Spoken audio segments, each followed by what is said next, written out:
So how do you think your vision has evolved since you first launched your business? And what has been the biggest surprise to you along the way? The biggest surprise, um, I'm becoming more comfortable in my own skin as someone who deals with social anxiety. Um, I wouldn't even touch a stage 5 years ago. I didn't want to be seen. I didn't want to be looked at. Now it's kind of like I'm good with who I am.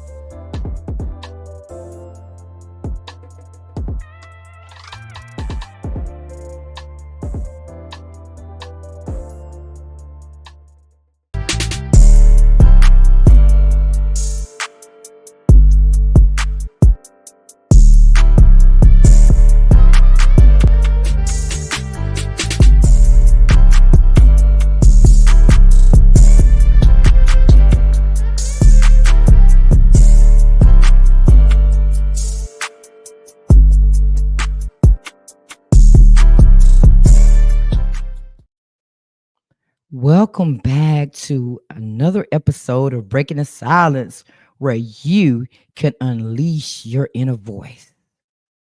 I am your host, Author Nikki Nicole, and season 5 is still going with some amazing people, taking things to the next level and winning. Over the past seasons, you've seen pain uncovered, new talent was discovered, and transformation has occurred. Every episode has broke the silence in some way. And I will continue to shine that light even in the darkness to empower people to rise to the next level. It is time for us to be heard. It's time for us to be healed. And it's time for us to transform. So let's get to the reason why we're here today. The guest today, man, has a bio to blow your mind. When I tell you he's amazing, he's amazing. He is a hip hop artist, filmmaker, and an entrepreneur. Man, I love it when I get people on the platform that wear many, many hats. So I'm excited about having this conversation and find out how he became the man he is today. So after his countdown, please welcome Chris Mohead to the Breaking the Silence platform. Nigga, stop lying. Supposed to feel the same way about me, same way I feel about you. Supposed to be down to die about me, we supposed to be cool. Same way I feel about you, same way I feel about you. Same way I feel about you, same way I feel about you. Supposed to be down to die about me, we supposed to be cool. Supposed to feel the same way about me, same way I feel about you. Same way I feel about you, same way I feel about you. Same way I feel about you.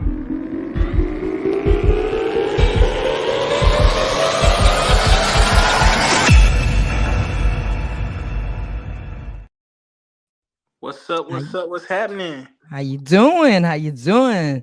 So I'm tell good, me, man. Thank you for that. Thank you for that amazing intro. I appreciate that. you're welcome. You're welcome. Tell him a little bit more about yourself because your bio is a long bio, and I was like, you know what? He has so many great things going on. Okay, and that's the struggle with what you said, wearing many hats. I'm trying to think of what to lead with, but most importantly, I'm a hip hop artist. I rap, I sing a little bit, just I guess melodic rapping. Um, I do film like short films. I have a film on Tubi. I mean on Amazon Prime. I didn't direct it, but I starred in it. And also I have my own company called Hilo Art, as you can see on this hoodie. And that's probably the biggest thing.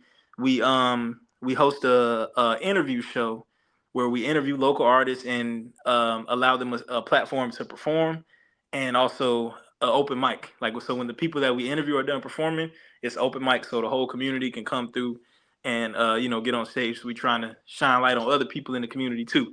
So yeah, that's the big three things that I do: hip hop Mm, artist, actor, interview, talk show host slash open mic host, whatever you want to call it. Yeah. love it. So, what was the defining moment that led you to pursue, your talents and everything that you're doing seriously? um, Seriously, um, because I always did it. I always did music, and I always wanted to make films from like as long as I can remember. But I think I don't know. At some point, it just kind of clicked in my head that I wanted to do films and I want to do music, and I was like, I could just do all that on YouTube. So I started to like try to build a team of people to make like I wanted to have my own like channel, like my own TV show on YouTube where I can do some acting and do some songs and stuff. But some of the other people on the team, they kind of fell off. So I got to shout out my dad, my business partner. I came to my dad and was like, "Hey, I want to start my own company, and I want to do all these things. I want to have my own studio where we make films and make music and things like that." I was like, "Can you help me get an LLC?" My dad, ex-military, you give him something. He's the type of person, you give him something to do, he's gonna take it and run with it all the way, 100%. So that led one thing led to another, and he became my manager. I was just hitting him up to try to help me get an LLC, but he did all the research and everything. Started hitting people up, and so he really the mastermind behind it. I'm just the creative. But yeah, that was kind of when it clicked, when it was like, okay, I could really, really, really do something with this, and it just kind of went on from there. Wow, it's always good to have somebody in your family that has the talent and the expertise to push you to your next level. Yeah. I Oh love yeah. it. Bless. I love it. So, if you had to describe your music as a playlist to somebody, how would you describe it? Um, as a playlist, what do you mean as a playlist? Like as Like like when a somebody, how like when people ask you, what type of music do you do? oh, If you had to choose, like, okay, compare yourself to like certain artists. oh okay. As I would say more in the vein of Kanye West or a Childish Gambino, something like that. Not definitely far from a gangster rapper, but not a conscious, you know what I'm saying, socially conscious rapper. I'm kind of like I kind of stay in the middle of like just being myself and just rapping about the things that go on in my day-to-day life and things like that. Nice. So, how do you stay inspired and creative in the industry? Because it can be challenging. So, in the moments that it's challenging in the music industry, how do you deal with that? Um, well, creatively, I think you just can't let the only time it's ever a challenge to create something is when I'm trying to get some type of validation based off of an idea. Like if I come to you and say I have this creative idea, it might sound crazy. You might be like, that's stupid. I've heard that so many times where someone tells me an idea is dumb. But if I just keep it with me or talk to God and tell God I'm thinking about doing this, you know what I mean? He'll normally give me some clarity. And and I just got to kind of run with it. And I notice when I do that, I end up surprising the people around me. I end up being like, "Oh, that's dope," rather than me trying to explain it. A lot of times it's hard to explain your vision to somebody, Yes. and either they don't like it or they have all their ideas that they want to add on to it, and it can confuse you. It can throw you off. It can kill your confidence. So I Yes. think the best way to stay inspired and to stay creative in this industry is to keep everything close to the chest as much as you can, and get people around you who are fearless and who got your back regardless of what you're trying to do. That's what I would say. That's some great advice. But you know what? You're right. When you keep it to yourself and you just pop out with it, it's Mhm. like, wow, everybody be like, oh, wow, you did that. But then Yeah, when you start involving people into it and giving their opinions, it always fails. yeah, it'll throw you off, man. I've been a victim of it too. There's so many ideas that I let people talk me out of, and I look back like, man, I should at least try. Like I would rather do it myself and look stupid and embarrassed than to just be like, man, I should have done it. Then have that regret, that fear. I don't want to not do something out of fear. Right, right. Now, with everything going on, everybody is always jumping on trends. There's always a trend to jump on as an artist. How do you stay authentic when you have these trends going around, that may possibly take you to the next level? It's funny. I gotta thank my homies from high school because when you in high school, when you try to like jump on a trend, as soon as, at least in my school, as soon as you jump on that school bus, man, look at Mohead over there trying to be like so and so. Look at him trying to do this, trying to be like this. Like everybody can tell when you're trying to be something that you're not. You know what I mean? So it's like just be yourself, just be you. So it's like always in the back of my mind, like, does this look like I'm trying to copy somebody else? If it looks like I'm trying to be like that person, I don't even want to do it. I don't want no comparisons. I just want to be me. You're right. But nobody else can be you but you. and Exactly. and nobody can do it better. So I Exactly. agree. I agree, and when it comes to trends, I don't jump on trends either. I try to stay in my own lane Yeah. and do what's comfortable for me. Yeah. Because like you said, can't nobody do you like you can. So you know what I mean? Do you? Exactly. Exactly. So can you share like a lesson that you've learned through maybe a setback that shaped you as an artist? Hmm. A setback that shaped me as an artist. It's even hard to say because it's hard for me to look at anything as a setback. I kind of look at it as the story is being written. Everything that happens is supposed to happen. When something happens that you didn't want to happen, it's normally a less. Everything that happened that I didn't want to happen end up being good in the end. Like for instance, I just told you I host an interview show. I never wanted to be in front of the camera. I Mm. wanted to be like an MF. Believe it or not, I'm a very anxious person. I can be very shy. I wanted to be like MF Doom. I wanted to be a rapper with a mask on. I didn't want nobody to see me or nothing like that. But we had originally when we had our talk show, we had some female hosts. Shout out to them, but it ended up not working out. So there was a look, man. In order to keep this show going, you're gonna have to get in front of the camera for at least for a few episodes. You know what I mean? And I was like, Fast forward, we done did 500 episodes, and I'm still in front of the camera. So it's kind of like sometimes God will put you in a position that you think that you ain't ready for, but you're Mhm. ready for it. So I can't even say it's a setback. It's everything happened. I was wrong. Like I thought, you know what I mean? You got to get out your own way sometimes. You do, but you know what? Every setback is a comeback. Yes, It's always going to turn into either a lesson, but it might be a lesson, but that lesson is going to lead to a win. exactly, for And sure. it puts us sometimes in those zones that we really don't want to. I ain't gonna say want to be in, but we're not comfortable being in. Yeah.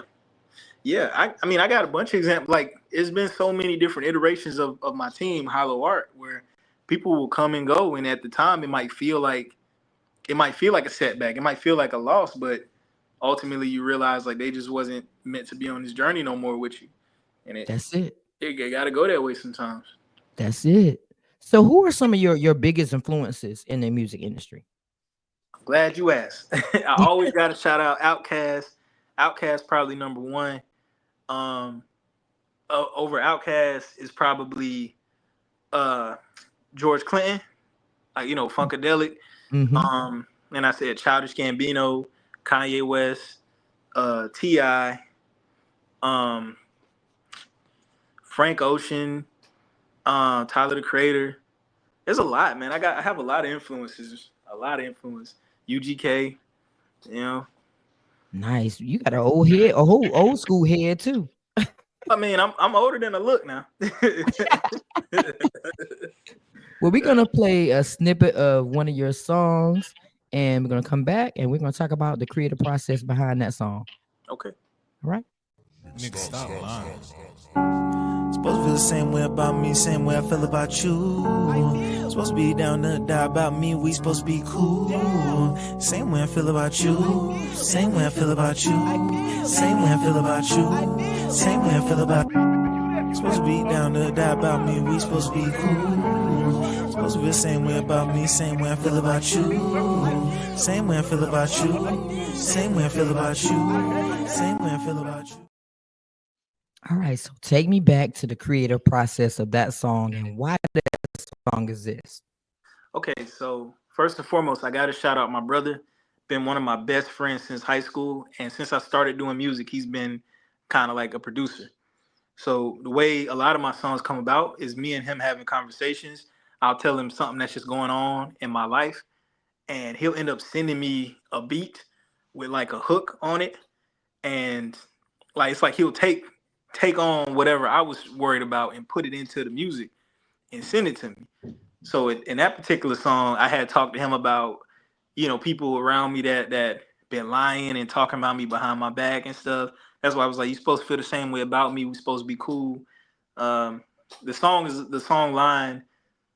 First of all, I named it Line because is I said stop lying in the song, but I don't know. I just felt it like that because I just wanted to stand out a little bit. But it's lying, like stop lying. You know what I'm saying? People lying behind your back. Not only that, people uh putting on a front. You know what I'm saying, for an audience when that's not truly who they are. So that's kind of where that song came about. That's Wow. yeah. So, how do you feel when it comes like when it comes down to writing your music? Do you put mostly your personal experiences into it, or you just gravitate from based off your environment? It's a mixture. Mostly it's always personal. It's always something personal with me. Sometimes I'm so honest and I try to be so specific in my music that nobody knows what I'm talking about except for a specific person because I don't like everybody in my business like that. But a lot of the times it'll be I can like I might not necessarily lie on a song, but how do I put it? I might take it to a fantastical element, I guess, like exaggerate the emotion. Right behind You know it. what I mean? You know what I mean? The emotion behind it is what's important, more important than what I'm actually saying. You know, um, yeah, that's usually how I go about making my music. Is I try to mix real truth with my real raw emotions. So it's like a mixture of the mind and the heart, if that makes sense. Trying I to find love that that. balance between the two. I like that. I like that. So when you write something, do you have to be in a particular setting or a mood to set the tone to make that fire song? It depends, honestly. Like I probably, if I do 100 songs, they might all get made 100 different ways. But I think probably the most of my songs come from me being at work. Mm. Like when I'm at work, because it's something about, at least in my job in particular, I work in a grocery store, so I'm often on the aisles by myself, just stocking. So a lot of times you think like you go through something at home, and now you on the aisle by yourself, and it's just running through your mind Yep. and you just like all these emotions and thoughts, and then next thing I know, I got a whole hook or a whole verse, and I got to run to the bathroom and write it and type it up in my phone real quick. That's how so many of my songs come about. Um, Wow.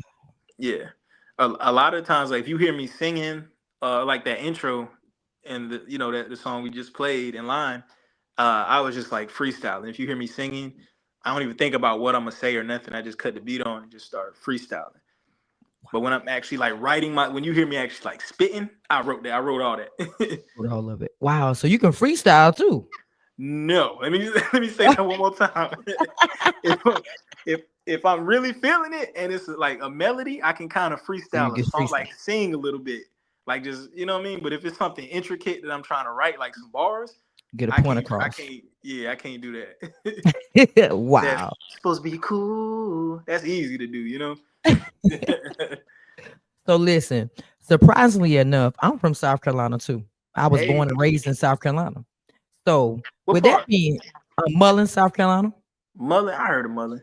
Mullen's very small. Yeah, very. It's right by Myrtle Beach. I always have to tell Oh, people it's okay. by Myrtle Beach in Florence, actually. Yeah. Well, shout out to Mullen Mhm. then. Yeah, man. South Carolina, stand up. For sure. So with that being said, being from the country, being from South Carolina, what challenges have you faced being in Columbia and with being an artist? Because people always say, well, if I can just get to Atlanta, I can make it. You know, what challenges have you faced being in South Carolina and staying there and trying to be that artist that you are? um, I think there's so many quote unquote experts on how to make it. Everybody's like, you should move here, you should move to New York, you should move to LA, you should move to Atlanta. It's okay when you get there, it's gonna be the same challenges. You're still trying to cut through. If you can't make something shake in your backyard, how you gonna do it in a big city? You know what I mean? That's kind of how I look at it. I think and I'm very careful because we are all very sensitive here as far as rappers go in Columbia, South Carolina. Um I think everybody kind of got a lot of us had a mindset of like, I got the vision. If you just follow me, we'll make it. I hear people saying it's real clicked up here. Like, but it's Mm, like everybody got uh thing. their own little group or whatever they're trying to put on. And I see a lot of people get frustrated when they don't get support or, all those other things. And I just kind of, I don't really operate like that. I operate more so in the space of I want to showcase anybody that comes here. Like I say it all the time. Hollow Art on paper is a record label. You know what I'm saying? It's registered as a record label, but I like to say it's a community. If you come to the show, everybody can get on the mic. It's an open mic. If we have time, everybody can get up on that stage. If you want to get interviewed, everybody can get interviewed. If we got to schedule you a few months ahead. We're not Mhm. trying to. Oh, excuse me. I ate a little while ago. We're not trying to stop anybody's shine. So you can get up here. There's no jealousy. There's no hard feelings. If you don't come, that's cool. If you don't rock with us, that's fine. I'm not focusing on none of the negative stuff, man. I'm here to show love and support to the people who show up and the people who Mhm. actually want to get up on this stage and actually want to, make their voice heard. And I feel like we can all come up like that. You want to come on Mhm. my stage and shout out your clique, your crew, please do that. Like I'm with all that. Like we're not trying to stop anybody's shine over here, man. And I got love and support for everybody out here trying to do their thing in South Carolina and Columbia and everywhere else. But you know what? That's the definition of winning together. But when people realize winning together can get you there faster, Hmm. just imagine where we can go. Yeah, And I keep saying it over and over again. you're right, man. It's a lot of Yeah, you're right. You're right. So with the music industry being so oversaturated with rappers, musicians, everybody wants to sing, everybody wants to rap. How do you stand out in that crowd? uh, I can't. I This might not be the best answer, but the way I look at it, I'm not trying to compete with nobody. I know rap is competitive. I'm trying to compete with myself. I'm trying to find my niche. I'm trying to feel more comfortable.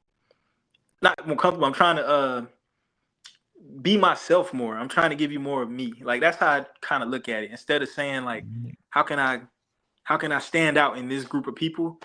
I look at it more so like, how can I put out the dopest thing possible for this group of people who listen to me?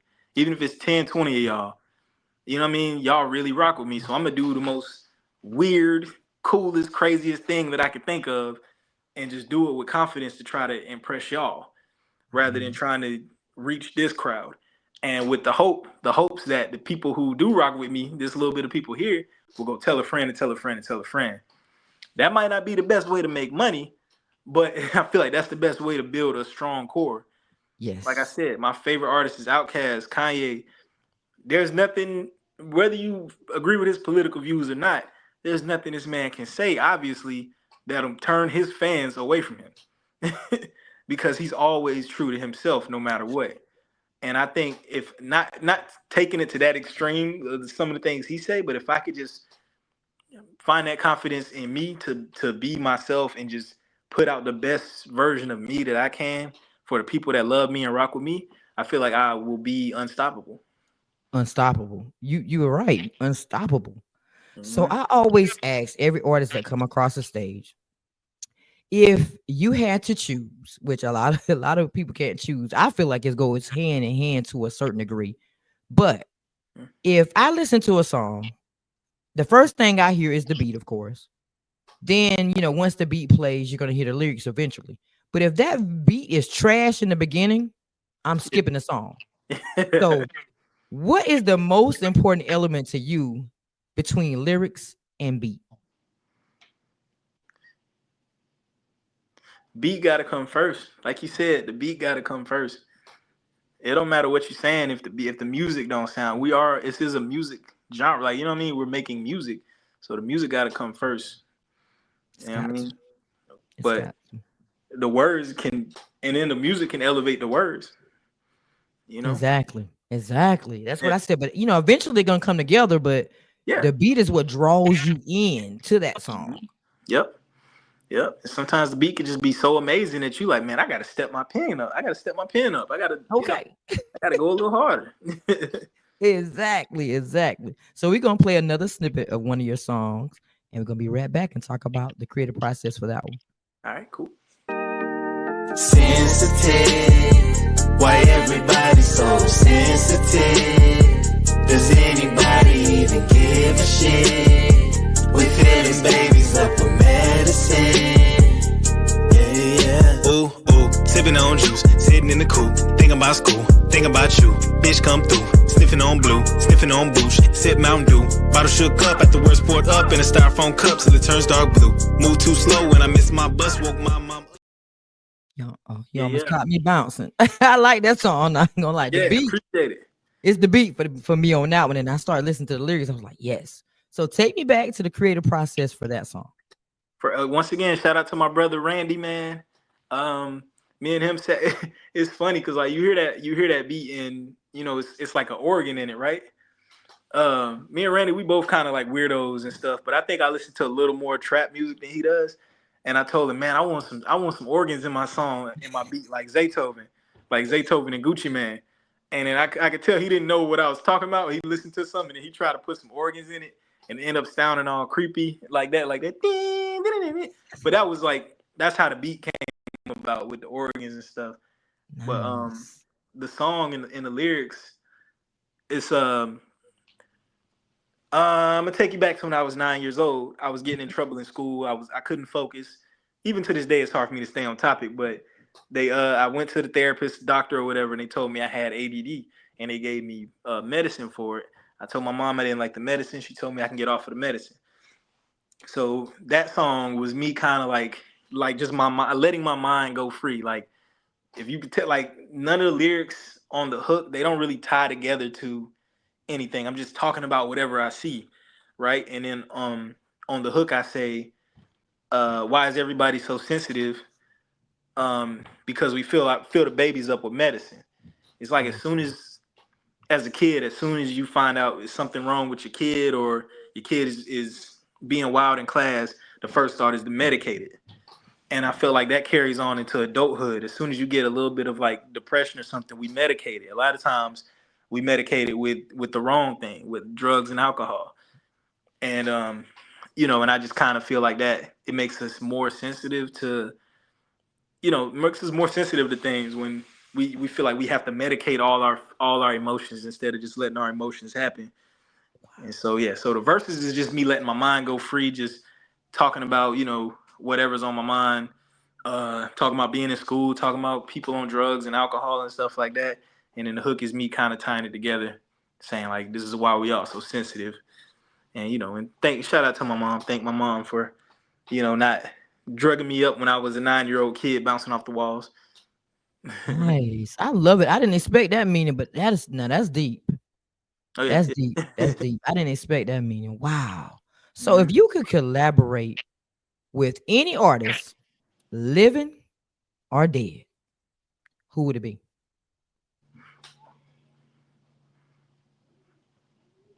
Um. Hmm. Pharrell. I want to do something with Pharrell. Yeah, Pharrell. Why? You know what? This is how my mind works. I'm a dark skinned man with a high mid range voice, right? I listen to the clips. I was listening to the clips the other day. I was like, how do they sound so good over Pharrell production? It's something about it, like to where they don't sound soft. You know what I'm saying? They rapping about some thug stuff, but they some dark skinned dudes with high pitched voices, and I feel like it's hard to get taken serious. Like, you know what I mean? I don't know why I feel like it's hard to get taken serious when you dark skinned. You sound like a little kid, and so I think like if I was over some Pharrell production, he's real good at like leaving the mid range open. Like he'll do a lot of like bassy production with like some high pianos in there. And for a voice like mine, I fit like comfortably in the middle, if that makes sense. Yeah, that makes sense. That's funny though. I went to too. You a mess. So Yeah. let's shift the gears. Let's talk about your business. What Mhm. inspired you to start your business, and how did you know that that was the right path for you? Um, what inspired me was just like I said earlier. I had so many creative ideas, and I just felt like I couldn't find the right platform to try to tie it all together. Um, So I was like, I just want to have my own company. I was like, how do I become a rapper, actor? You know what I mean? Where I gotta, act over here and rap over here. So the whole thing started with me wanting to have a production company where I drop music uh and comedy skits. You know what I mean? And like little short films and stuff like that. That's how the whole thing started. But it quickly turned into, once I got my dad on board to help me with the business side of it, it quickly turned into, what can we do right now? We can't film, we can't do a bunch of movies right now, but there's a bunch of open mics. We can go out and do these open mics and meet people and do interviews and stuff like that. And then that turned into us having our own interview show, our own open mic show.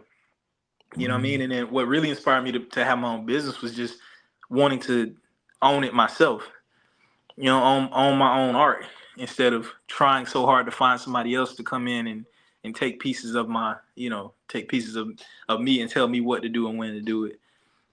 There you go. Boom. There you go. That was the main thing. Taking pieces of you and telling you what to do and what Yeah. not to do. Yeah. So how do you think your vision has evolved since you first launched your business? And what has been the biggest surprise to you along the way? The biggest surprise, um, I'm becoming more comfortable in my own skin as someone who deals with social anxiety. Um, I wouldn't even touch a stage 5 years ago. I didn't want to be seen. I didn't want to be looked at. Now it's kind of like I'm good with who I am. I'm more comfortable with who I am as a person.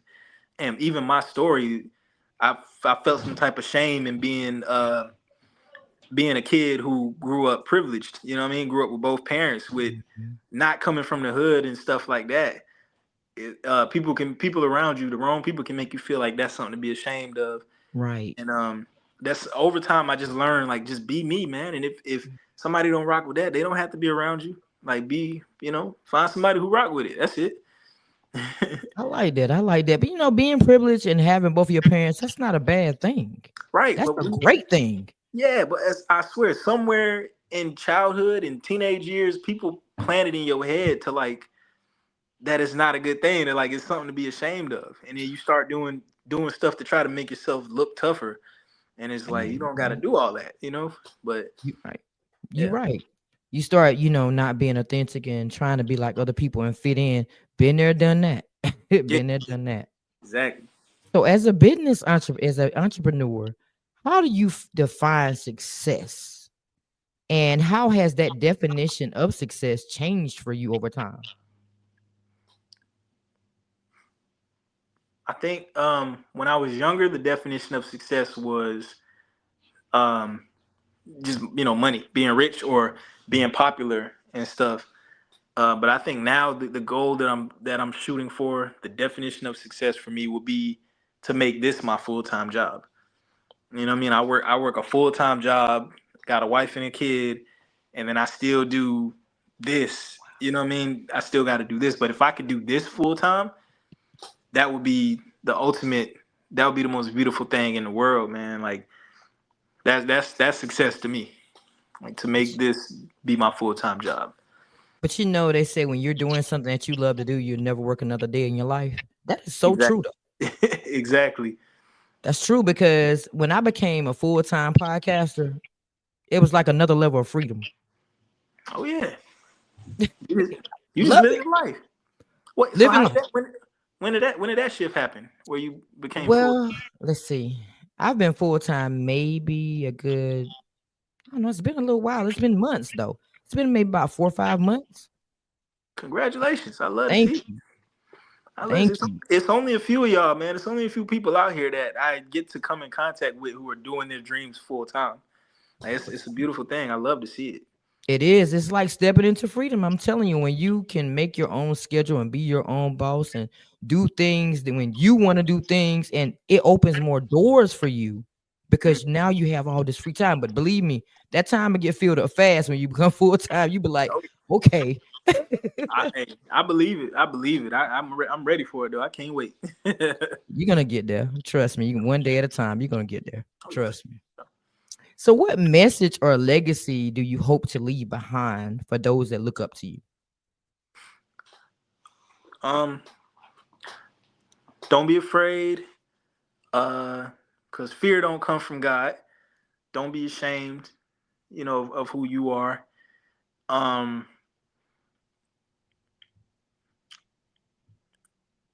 don't let somebody who don't got your vision talk you out of your vision.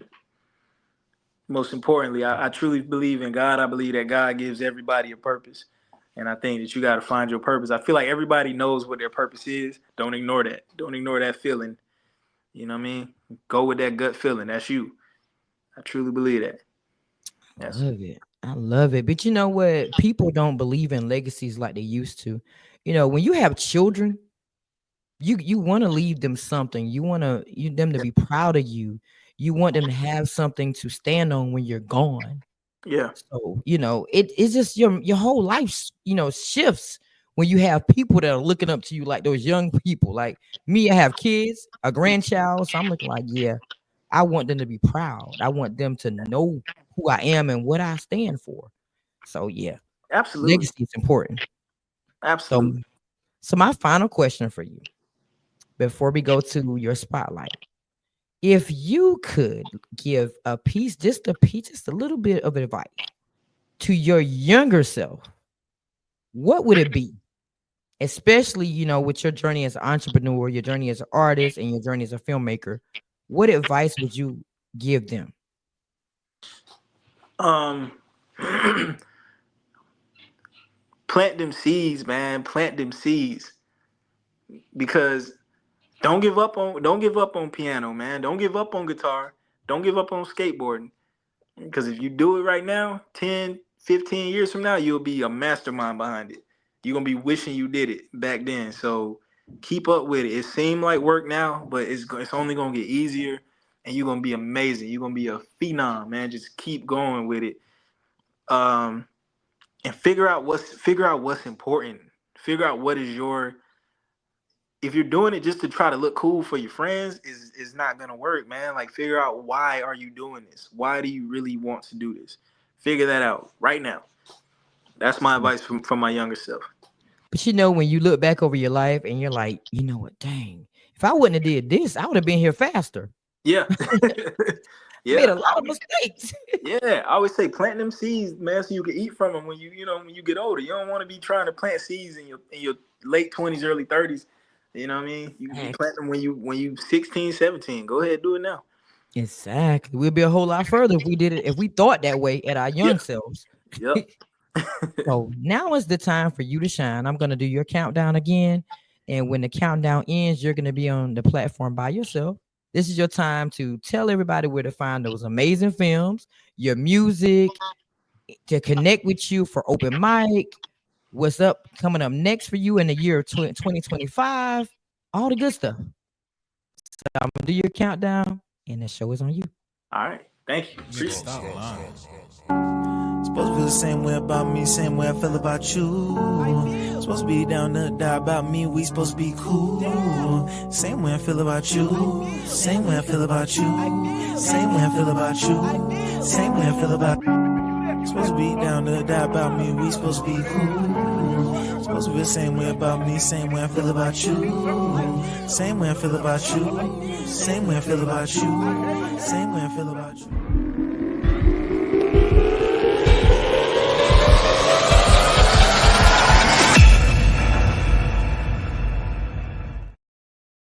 What's up, man? It's Chris Mohead here. Shout out to Breaking the Silence. I appreciate y'all. It was one of the dopest interviews I done did.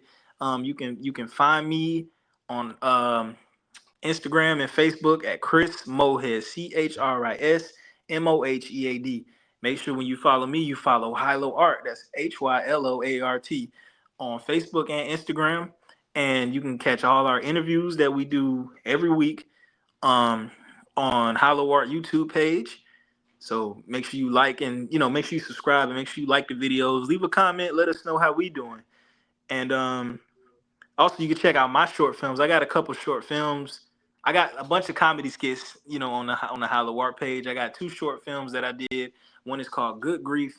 The other is called The Cloudy Day Adventure of Robbie Raindrop. Both of those are on my personal YouTube page. That's Chris Mohead on YouTube. Check me out. I appreciate y'all. I appreciate the opportunity. Peace. Awesome. Thank you so much for coming and supporting me. Support means a lot to me. And I wish you nothing but success on your journey. If there's anything I can do on my end to help you further grow, whether it's sharing a video, whether it's I'm already subscribed to your channel and following you on Instagram. So I've already had the pleasure of looking at some of those short films already. Okay, So appreciate it. yeah, I checked you out. Yeah. So if there's anything that I can do for you, I really truly believe in winning together. So hey, it's nothing for somebody to share something to somebody else in their audience so we can continue the journey. So I'm here if you need me. Hey, I appreciate you, man. I'm gonna be hitting you right back up when it's album time. So just know Boom. real Come soon. back for exclusive. I got you. For sure. I appreciate you. You're welcome. And thank you so much to everyone else out there that's tuning into this amazing episode. Man, when I tell you, he is amazing. I've had the pleasure, like I said, to watch some of those films that he has on Instagram.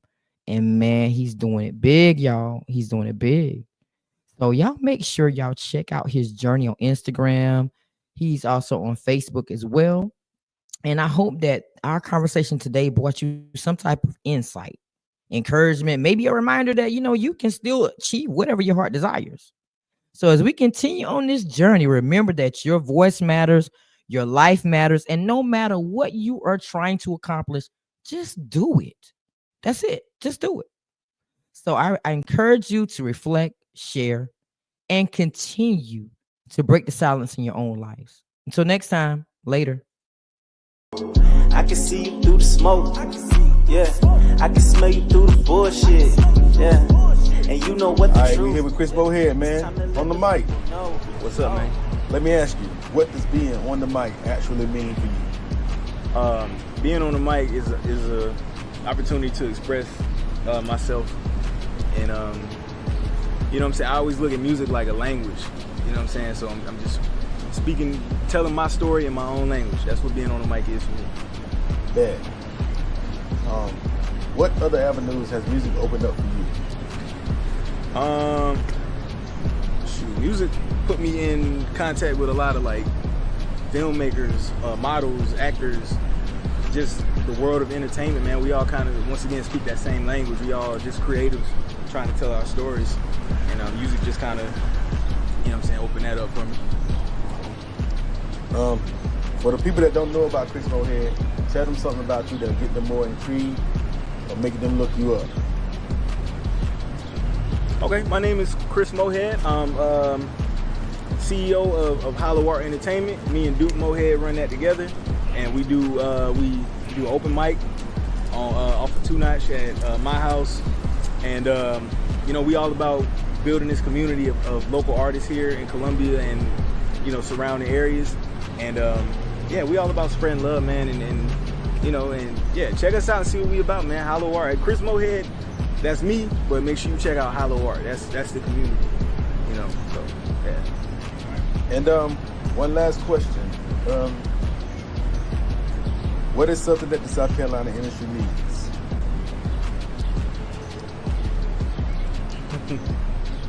Something that the South Carolina industry needs. I think we just need more community. Honestly, man, like I think we need more artists supporting other artists, which we're seeing a lot of that now. And I think I don't want to go negative with it. I'm gonna just say that I think we need to continue to support each other, man, and stop necessarily looking for outside support or getting upset when other people don't support us, man. Support yourself, support the people that's around you, and you'll get it back. You know what I'm saying? You always reap what you sow. That's kind of how I look at it. So. Oh, well, Chris Mohead, we appreciate you being on the mic, man. I appreciate y'all, man. Thank you.